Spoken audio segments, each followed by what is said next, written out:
Thank you, Mr. Simons, for the rather long introduction of me, Professor McDougall, Professor Robinson, Professor Jane, friends of the audience, ladies and gentlemen. First of all, of course, I would like to express my thanks to the organizers of this conference for inviting me to speak here. It is an honor to be speaking in front of people who are authorities in the field, scholars and experts in the area. I would like to thank particularly the convener for inviting me over at Santos for making it possible. Yes, Asia. Where will it be in the 21st century? You know, when I looked at this, it rather reminded me of that time when I was an undergraduate in the United Kingdom at the LSE, waiting for the bus, all those many years ago. And I chanced upon a piece of graffiti which said, "Where will you be on Judgment Day?" And I was rather tempted to scribble, "Still here, waiting for bus number 68. Now, where will Asia be in the 21st century? Well, Asia is not messing about like bus number 68. You know, it moves pretty fast and it's going on and progressing, particularly economically. However, before I start talking about where it's going, I think there are some definitional issues about Asia related not just to its geography that we might first want to clarify. When we make reference to the Asian century quite regularly nowadays, there are many parts of Asia where that promise does not reach.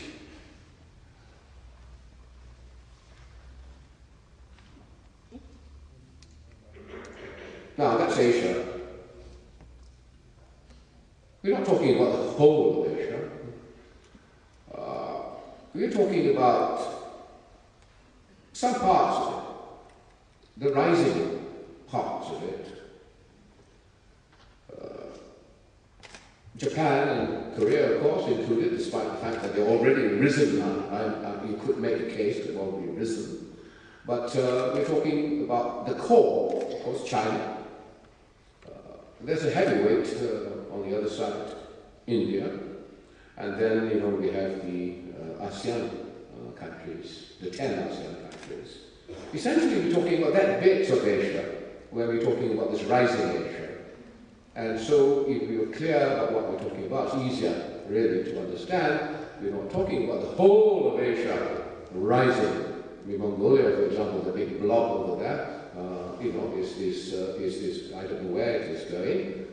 And of course, we have Russia towering over the whole of Asia, looking down on us, and not really considered part of it, obviously. And so we're talking about that part of Asia, yeah, that rising Asia. Secondly, we're also talking about what I would call the formidable, contiguous parts that engage this rising Asia, some of whom are not on the map. The US, Australia, New Zealand, at least formidable in rugby, Russia, of course. So these things, they dilute any notion of an Asian identity, which is itself already qualified by many different interests and priorities. And there is competition among Asian countries themselves. Thus, it is not easy to talk of Asia unless it is clearly defined so that what is included and what is excluded is understood.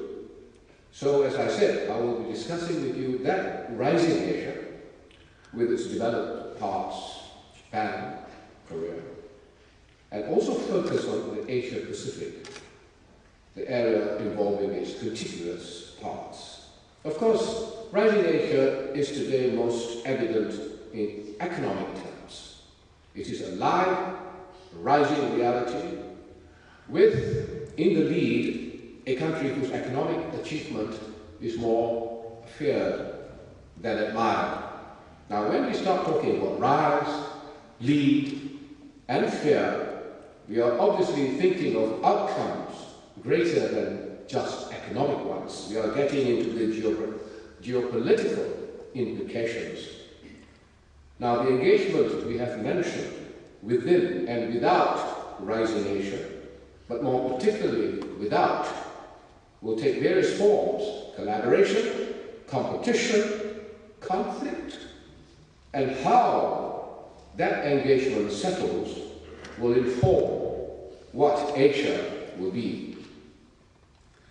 I have mentioned so far definitional issues geographically, but we must not also forget history and civilization.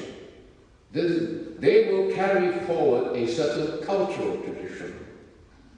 But whose cultural tradition?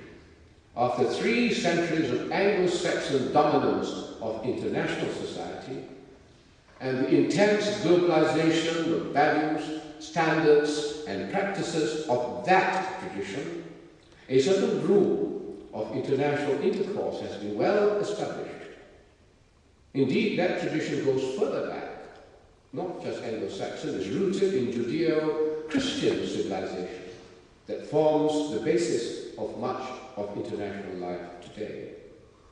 In international law and discourse, for example, the Western tradition is very clear, starting in modern international law with Hugo Grotius in the 16th century.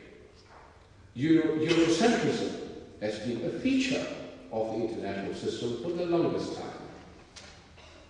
Non-European countries were not invited to conferences until the Hague Peace Conference of 1907. And the country that was invited was Japan, after it had defeated Russia in the Russo-Japanese War in 1945. And at that conference, Japan was invited, for the first time, non-European coming. And what did the Japanese diplomats say? We showed ourselves to be your equals in the art of scientific butchery, and at once we are invited into the councils of civilized nations. The irony is obviously quite clear, but it was Eurocentric, and they made the rules, they defined the movements. So these values form the foundation and provides the framework of our international life. What then of Asian values, of which much was talked about? You will remember in the last century, well, it was not that long ago, the last century, when Lee Kuan Yew, Dr. Mahathir, and so on were talking about Asian values. What will the rise of Asia at least begin the slow process of dismemberment of Western values and tradition in the society of nations? But as I asked, but their replacement by whose values in Asia? Now, this value system is an inextricable part of the geopolitical implication of the rise of Asia, which I imagine people like Joseph Nye would describe as soft power. However, I believe the issue is deeper than that, as soft power is only an expression of fundamental intellectual hold, which determines what is best and what is right. While Asia's tangible rise is only too visible, its hold on what I call the global intellectual tradition is less assured. This could qualitatively make this less of an Asian century than often assumed. Let's look at the economic rise, which is palpable, all too evident, gives rise to a lot of excitement, both the desire to participate in that growth and the fear of its consequences, largely geopolitical. Now, the former, the desire to participate, sometimes results in exaggeration. We will remember how the coming Asian century was rather snuffed out by the 97-98 Asian financial crisis. And you will remember, Japan as number one was only to be followed by the great sleep of the last 2 decades. There are far too many imponderables. Yet, at the onset of the Western financial crisis of 2008, there was bold but loose talk of Asia being decoupled from the crisis in the West. Of course, as that crisis took hold and developed into the Great Recession of 2009, Asian economies were indeed adversely affected as Western export markets contracted. The financial crisis caused trade finance to collapse, and the recession caused demand to slump.